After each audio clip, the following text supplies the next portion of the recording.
эгерде Muratты экстрадициялай турган болсаң да бүт эл аралык конвенцияларга кол коюлган да, адам укуктарын сактайбыз, андай мындай деген колдорду, анда ошолордун баарын жокко чыгарууга туура келет да. Бул эмне деген тамтык?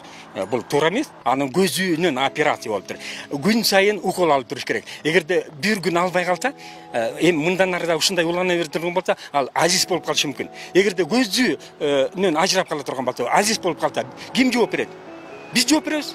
Анан дагы башка бир талаптарды айтат, биздин жарандын көзүн силер тиги көрдүрбөй койгансыңар, ажыз кылгансыңар деп. Бизге ушул керекпи? Керек эмес. Анан жалгыз